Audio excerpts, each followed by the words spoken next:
again to one more live stream of the startup theme related conversations that we are having on Unplug the Genius. Unplug the Genius is a forum where we encourage people like you and me to actually take a moment, step back, and unplug from the systems that we have signed up to at a very subconscious level and the contracts that we are sticking on to, which lead to limiting beliefs and don't let the genius within us actually show up in the best possible way. It is time that you unplug all the ecosystem link ups that are not letting the genius within you show up in the best way possible because it's there. It is your unique specialty, it's your unique strength that shows up no matter what, but let it show up in the most brilliant manner than just in bits and pieces in between. That's our endeavor at Unplug the Genius. And in that, we have been running the startup theme for the last 1 month, and we intend to complete it by end of this month or by the first week of September. And in this, we have been discussing different things starting from regulatory on day one to day two, we spoke about building the business model right. To day three, where we spoke about the MVP or minimum viable product or minimum viable service, MVS. Your business need not necessarily be a product. Do not look at it as a startup. Look at it as a new business. Often, the amount of revenue and value creation that you can do in services could be much more than what your product alone does. So view it as a holistic business. Wherever required, get a product in place. Wherever required, get a service in place. But it's important that you stay true to the mission that you set out on to ensure that it's being adapted by the ecosystem that you expected it to adapt into. And also at the same time, you're aligned with what is in it for you to cycle it around right so that the revenue builds up so that you have enough fuel to run your business. And along with this, we had dropped into the third topic on co-founder agreements. Having a very explicit agreement laid out between co-founders is super critical, especially because 50% of the new businesses or startups today uh, fall apart in the first year of their conception because of a co-founder disagreement. And within the next 5 years, almost 90% of the startups collapse because the co-founders don't align well. So it's super important that if you have a co-founder, then you are aligned on what your mission, vision, and values are, and your disagreements do not result in the business suffering. So ensure that you have things put down on pen and paper, everything starting from your roles and responsibilities to the compensations that you draw to the long-term value that you create through your different work that you do as founders together to even what your payoff will be in long term for that.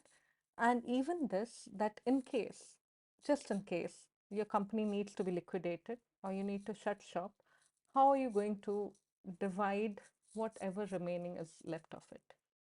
These are, and what is the decision making process? Which are the areas where you consult each other? Which are the areas that you can take independent decision? This all needs to be laid out and agreed in a room, put down on paper, especially if your spouse is building a business, best friends building a business, parent child building a business, even more important to do this right. Two, day four, so day one, day two, day three cover. Now we are jumping to day four when we talked about people make your business. Not only is it right, important that you get the right co-founder and align right at all stages, it is critical that you get the right hires on board because people make your business. And hiring process often involves knowing what the skills are, what the approaches are, and how they align to your vision. How is the current stage of development aspiration building that the particular employee you are, or potential employee you're willing to hire, potential talent that you're willing to hire, aligned with what your long-term vision for the business is, so that you can offer them the growth with respect to your business. As your business grows, they have a chance to grow. So for instance, me as a 4-year-old employee or 4-year experienced employee, not 4-year-old, 4-year experienced employee versus today as a 16 plus year experienced employee will be very different. My aspirations will be uh, just skies apart, not necessarily higher or lower, but on a different plane altogether because of the kind of experiences that I've gathered and the kind of inferences that I've drawn over a period of time. So, what I'm looking for today as a 16-year-old or 16-year experienced employee is not the same as what I was looking for as a 4-year experienced employee. So, ensuring that your hires are true to your mission statement and vision statement, and you look at them for the people they are, and not necessarily the pedigree that they bring on board or the certifications that show up in their resume. Yes, those are important, but not the only thing. Those are the hygiene factors, but what differentiates your initial hires from the rest is that they most probably will form the part of your leadership team. Which also brings me to the point that it's often said that do not dilute your equity. Great, do not dilute your equity with investors much, but do it with the initial team that you build. Give them almost a part as you or your founding team. It is essential that they stick on so that your business builds up and picks up right. And that is where the HR function also becomes super important. In my opinion, again, an arm of the business that is often ignored but needs a lot of attention. And day five, today we are talking about customers define your business. It is so important to understand your initial customer segment. Where are they coming from? Of course, you will start with an assumption about what your target segment is and build your product and services around it. But is that actually your segment or is something else emerging? That is our discussion today when we talk about customers build your segment. So, again, welcome to Unplug the Genius. And today we are unplugging this fact for ourselves that who are your real customers and how do you ensure that you have them on your right side. So, let me share my screen. Yeah. So, here you go. Customers define your business.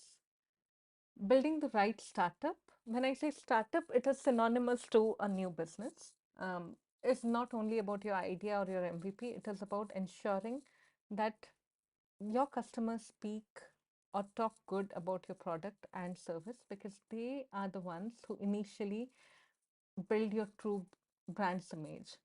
So your perception becomes the reality. What are you perceived as? Are you perceived the same way that you perceive yourself, or is someone defining you a little differently? If so, it is time that you start laying the foundation of what your brand is. What is that tagline, that one word, that coloring on your packaging that will give your customer the impression that you want to create for them, the experience that you want to create for them? Because they will be, your initial adopters will be the ones who will be spreading the word across and helping you understand both if you're building the right way at the right time, and at the same time, they will be the ones who will actually enable you to figure out the different segments and will propagate you amongst their family and friends so that your buying increases.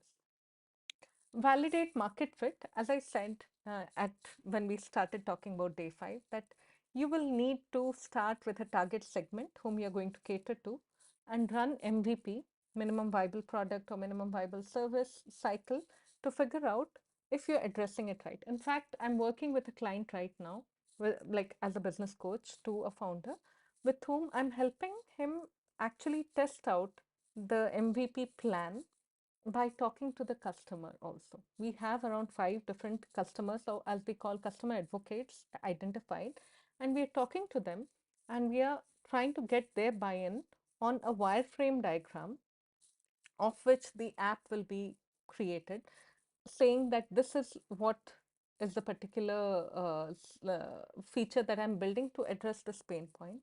And do you think it will be valuable for you? What are your thoughts around it? Now, a caution here is your customer will tell you something. You need to read between lines. What they say is what they mean, but not necessarily perfectly articulated. So ensure that if your customer says, yeah, this page looks okay, study the tone of okay. As a salesperson, I really learned this, that the way a yes or a no or something else comes out makes a huge difference, a world of difference. So ensure that if they say okay, you delve deeper to understand either implicitly or explicitly by asking them questions that what do you think can improve this further? What would you have liked to have there? Or what would you like to load after this particular page? Or would you love if I packaged my biscuits in a different packaging? So ask them these questions so that you are able to get enough information to figure out what they really, really require. Pay attention to what as is, not either to your biases or even to your customers' biases. Getting the inferences of your MVP as is, of your pilots as is crucial. That is the difficult factor. How do you draw out the inference, or say on pen and paper or on your computer, in a manner that your assumptions or someone else's assumptions or biases are not coming into picture, and then build up on it to figure out if you see a pattern building of who is consuming your product and service, and fine tuning it to fit in into the pain point that you are trying to address for whoever you're trying to address. If it is digressing, then you have a chance to bring it back now. So ensuring that you do it right is super important. So validate market fit. First, customers matter. Your early adopters are proof of your idea working. They will be loyal and will give you honest feedback, and you need to start developing a much more deeper relationship with them, maybe through different rewards, maybe through different occasions or physical events where you get to interact with them. But your business scaling up and your brand building truly, truly depends on these early adopters. One more factor to take care of in case of early adopters is that you actually align with them more as people than as customers. This is super critical because ultimately it is an experience that we sell, um, that we bring to someone else that creates certain value. So they should be able to appreciate the experience that you're creating, which means that you should be in the same level of thinking and same level of evaluating things.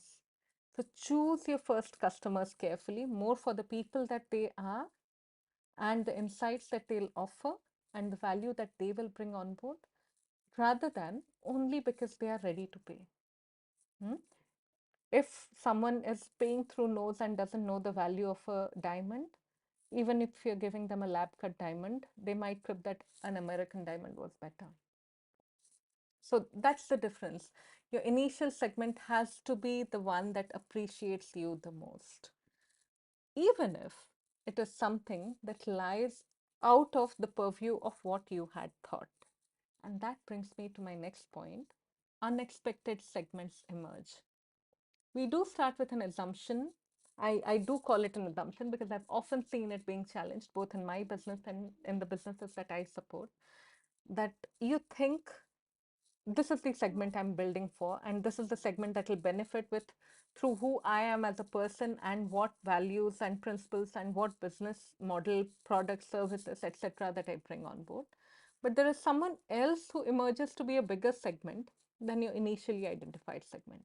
For instance, in my case, I did start off my business coaching services thinking that I'm very relevant to the professionals, working professionals of the world who are, say, 14, 15 years experienced at a stage in their career where they are looking for certain growth, but in the pyramid ecosystems that we build around in the world, it becomes a little difficult for them. So there is enough frustration for them to opt for my services, and there is a willingness to pay also. Yes, that did emerge as a segment, but not as the biggest segment. I had to keep an open mind to see that I have more and more startups, accelerators, and incubators opting for what I do. Because once you dive deeper into the kind of experience that I have built in my 13 and a half years of corporate experience, turns out it has been more of 0 to 1 journeys that I have taken. I've built something, brought it to a certain stage, and then handed it over to someone, moved on to a different project, and done that again, and done that again, and done that again. So someone, or I've taken pivots at points which seem kind of a little unconventional within the system. I never thought of it as a different move. It was something that was a no-brainer to me. But understanding that this has been my characteristic, which actually brings a lot of value to a founder than to someone who's trying to build a career path across a set ecosystem versus someone who's trying to get 10 elements together to build something together, has been a different segment that has emerged for me of founders and accelerators and incubators. That's why you see me doing this startup segment also, because I have certain experience that's relevant to them, but I hadn't identified it for myself. The market did. And when it did, I had to keep my eyes and ears open to listen, to really listen deeply and see that this might be a segment that is more important than what the professionals are. Working professionals still work with me, but definitely the demand is more on this side. So, what are these unexpected segments that you being super focused actually makes you turn a blind eye to? So, stay super focused, but with the flexibility that you're seeing across the spectrum. Hmm? So, that is about the unexpected segments that emerge. When these segments emerge, you need to cater to them differently also. The way I offer my business coaching to a founder or an entrepreneur is not the same way that I offer it to a working professional. I need to contextualize it in their context of things. When I'm with a founder, I'm thinking of my 0 to 1 journeys. When I'm with a working professional with a certain year of experience, I'm actually thinking of the different hoops that they need to navigate within organizations to ensure that they keep their supervisors happy, they get the work done, they get the KPIs met, and they also deliver value to the lesser experience or the new people who are joining the organization. How do they climb up the ladder? Because I've practically done that also. So these are two different ways that I address them. One requires me to think out of the box. One requires me to think what are the opportunities within the box. And thus I align differently with each of them to ensure that they experience the value. Now, here the caveat is if I overdo this, I will actually add on a lot of work to my plate. That's why the word smartly tailor value, but not by building two different organizations within the same organization. Say, for instance, you're a startup who has a value creation possible for an insurance company, you have value creation possible for a law firm, and you have value creation possible even for a deep tech firm. Now, if you're a startup addressing all these three areas, what is the contextuality that it comes when insurance company comes into picture with respect to your product? Is there the actuaries and the defining of the different insurance products that you can help in? When it comes to the law firm, can you help them define packages of their services? And in that case, how are their customers different? Is the insurance offering more of B2B or B2C, particular insurance company that you're working with? And is this law firm offering more of, say, B2B services? And then, because it's a corporate law firm, or when you go to the deep tech company, how are they exactly productizing themselves where you can help them have visibility into different components of the product?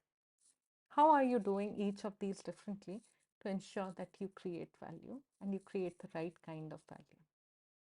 These are some things to pay attention to and to align on while you address all these. But ensuring that you're not overdoing it, you're not creating three different verticals from day one, but your same team of very lean team of say 5 to 10 people are able to address all these segments. And this is an actual problem that I'm working with one of the companies that I'm coaching right now. Building your brand loyalty. Now, products can be copied, services can also be delivered by others. But who you stand to be is what will bring about your brand loyalty. For instance, iPhone was the first smartphone that was created. Now there is a Samsung, there is a Galaxy, okay, sorry, Samsung Galaxy. There's a Samsung, there is a Vivo, there are all other players. There's a Google Pixel. There's so many others that are there in the market. Why do iPhone users still opt for iPhone? Why is that stickiness still there? Why is there a queue before the iPhone stores, even if the features change just a bit every year? We haven't seen a big change in the iPhone features for at least 6 to 7 years, if not more. Yet, every new model rolling out, what is it that draws them to it? That's brand loyalty. How are you going to build your brand loyalty? What do you stand for? That beyond product and service that you're offering, you are perceived for the value that you bring. And you are appreciated by your initial customer base for the value that you bring, so much so that they'll recommend you to at least two other people. What is it that you bring to them? What kind of experience are you creating for them? And it is from your nascent stage. Like once your MVP is done and your first pilot is done, maybe just after that, you would want to start focusing on building a brand loyalty or building a brand rather, so that the loyalty picks up.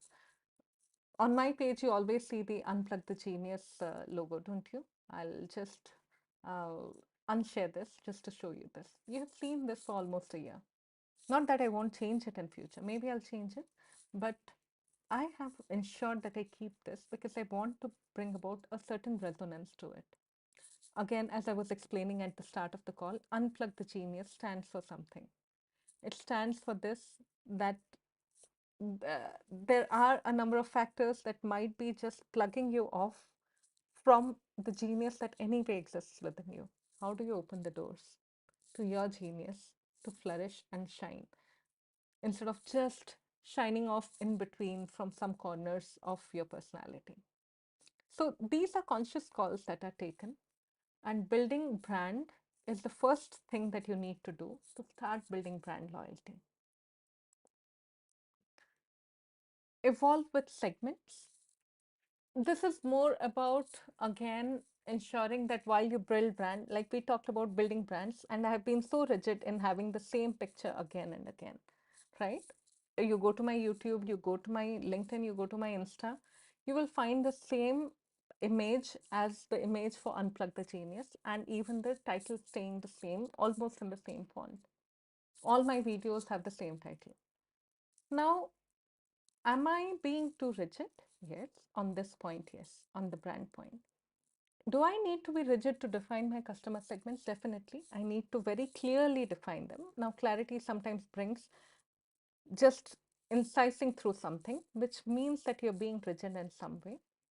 But at the same time, while you have defined your segments, again, you might want to have, and you need to stay super focused, you might want to have a larger eye into other segments that might be around, or even to your methodology of segmenting.